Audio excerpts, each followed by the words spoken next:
So, hit subscribe to Really American Media and get ready for another edition of Mega Fafo, Hawkeye State Edition. So here's a classic case of a liberal who saw a pro-life group protesting on a college campus, holding up imagery that she did not like, and she got understandably upset. They think that whatever they've done is perfectly fine until they end up in handcuffs, then reality comes crashing down. Here's the shocking part. A man got arrested not for protesting, not for blocking traffic, but for tearing down other people's signs. Yeah, that's it. Just cardboard signs. He thought tearing paper would solve politics. Instead, it earned him 2 charges and possibly a very expensive lesson in civics. And the police officer's response? Calm, simple, and devastating. You'll see exactly how law and order caught up to someone who thought rules only applied to the other side. Before we continue, if you appreciate this content, please take a moment to like the video and subscribe. It's free and it helps our channel grow. Thank you. Now back to the video. Imagine pulling up to a protest, chest puffed out, telling yourself this is your chance to defend the flag, the Constitution, and maybe even earn a standing ovation from strangers. That's exactly the movie Bradley J. Knowles seemed to be playing in his head. The guy is 68 years old, but in his mind, he wasn't a retiree in a MAGA hat. He was the leading man in his own Patriot Saves the Day blockbuster. All he needed was some dramatic music and maybe an American eagle flying overhead. Instead, what he really got was a camera pointed at him and some very confused protesters holding Sharpie-written cardboard signs. Not quite the Hollywood red carpet ending, but definitely the beginning of an instant karma story. Knoll pulled up to the overpass where people were holding anti-Trump signs. All right, let's start with a little context to this tale of mega snowflakes. But when she went up to them and grabbed one of their signs, she effed around and found out that speech is free, but getting out of jail isn't. As they set up, a student decided to take their sign. Now, I find this to be most common with either drunk drivers or people trespassing and they're told to leave and they won't, but to him, it probably looked like enemy territory. He didn't just stand back and hold his own sign. Nope. He charged at these people like some kind of hero in a made-for-TV movie. He ripped down their banners, shoved one protester, and stomped around with the confidence of someone who thought he was finally saving America from the clutches of evil. But here's the catch. The villain in his story wasn't a violent threat or some dangerous mob. It was poster board with words written on it. That's who his opponent was. Markers, glue, and maybe a little duct tape. From his perspective, this was a battle for freedom. From everyone else's perspective, it looked more like Grandpa picking a fight with arts and crafts. Imagine watching someone scream about liberty while tearing apart Sharpie letters on neon cardboard. Not exactly George Washington crossing the Delaware, is it? And then, when he shoved one of the protesters, it wasn't the rugged defense of democracy he pictured in his head. It came off more like a cranky uncle who lost his patience at a family barbecue because someone served veggie burgers. Here's the simple truth that people like Knoll pretend not to understand. These overpass protests are perfectly legal. You can stand there with your signs, wave at cars, and legally express your views all day. Whether someone agrees with the message or not, the First Amendment protects it. That's the deal. So it's not only ironic, it's downright absurd that Knoll thought his patriotic duty was to stop people from doing the very thing the Constitution allows them to do. He believed he was protecting free speech while physically ripping it away. That's like showing up at church and tackling someone for praying too loudly. And the more aggressive he acted, the worse it looked. He wanted to be remembered as the righteous defender of American values. Instead, he looked like a bitter old man trying to bully citizens who were standing peacefully with signs. That right there flips the script. To bystanders, to the protesters, and eventually to the police, he wasn't the victim, he wasn't the hero, he was the attacker. You may find this odd, but I really enjoy watching police body cam footage of Karens and Kens getting arrested. The student tried to explain that she had only moved the sign, but the officer wasn't convinced. He pointed out that she had in fact taken it.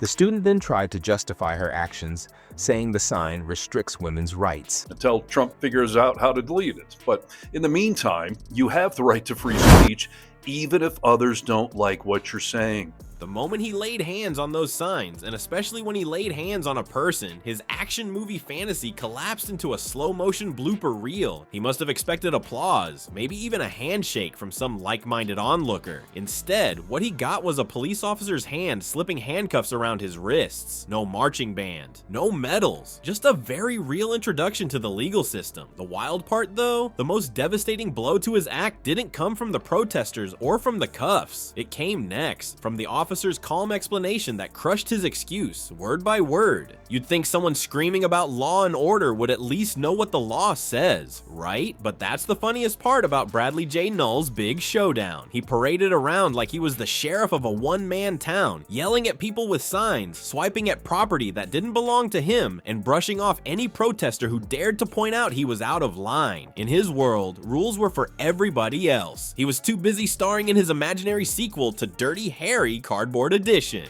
As the protesters stood their ground, Null only amped up his act. His voice got louder, his face turned bright red, and the energy looked less like a patriot fighting tyranny and more like a neighbor ranting over a recycling bin left in the wrong driveway. He treated the entire overpass like his personal stage, completely convinced no one could check him. But that's when reality decided to walk right through the scene, wearing a badge, not a MAGA hat. The police officer who showed up might as well have been the exact opposite of Null's energy, calm, collected, almost bored in the face of his theatrics. It was like watching two different movies spliced together. Null screaming about justice as if he were fending off terrorists, and the officer barely raising his voice as if he was there to explain the reading list for summer school. That's when the officer laid down the simplest truth of all. You can't take someone's property just because you don't like the message on it.